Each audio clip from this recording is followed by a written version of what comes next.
Hey y'all, this is Software Focus, and today we're going back to basics with Snagit. You don't want to miss this.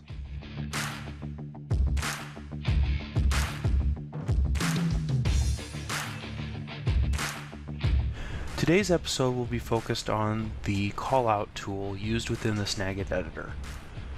To begin, we select the Callout tool, clicking on the Callout tool option in the toolbar.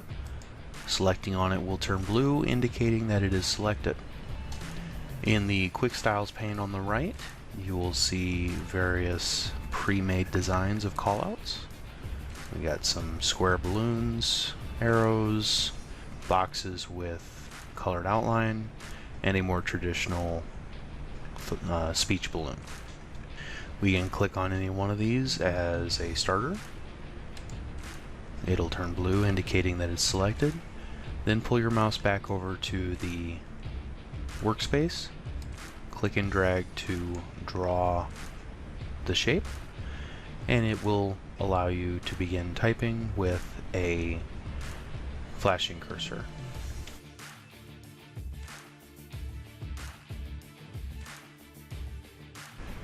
You can resize the shape using the manipulation dots.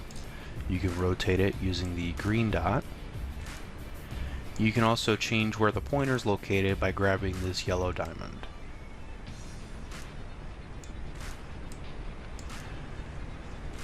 The text in the callout, like the text tool, can be modified in a similar way.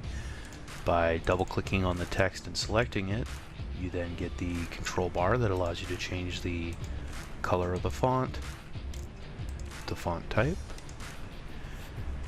the size of the font, whether it be bold, italicized, underlined, it's horizontal and vertical alignment. The whole item can be moved by just clicking and dragging.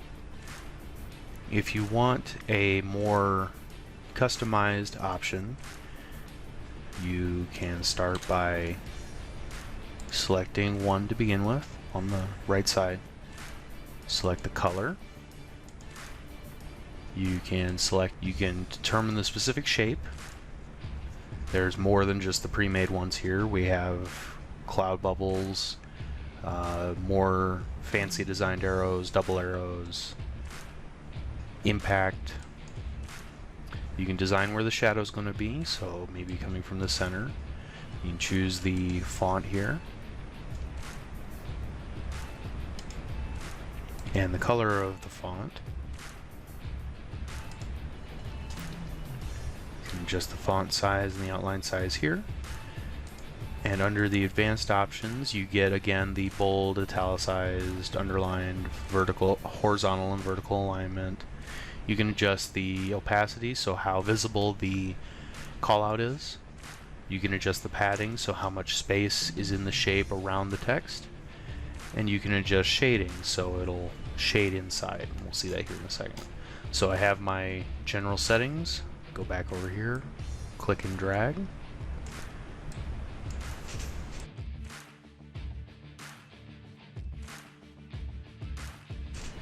And I have my callout. And with it selected, I can make these adjustments. So if I want the font size bigger or smaller, I can just click and drag. I can also manually put in a particular size here if I double click on the number. Like I said before, I can change the outline size, bigger or smaller. Change opacity, make it more visible or less visible. Padding. And I can turn on or off shaded, which kind of adds this inner shading to it. And the shadow can be manipulated. And under the shadow option, you can further adjust the shadow, increase the distance, how sharp or blurry the shadow is, how clear the shadow is. Color and angle are also available. Once you have a shape set up the way you want it, and if you want to use it in future projects, you can scroll down to the last option in the quick styles list and you'll see your designed callout appear. It'll be a dashed outline with a little plus sign in the lower right. Clicking that will make it a more permanent option so you can grab from it in the future and draw another. This has been Software Focus.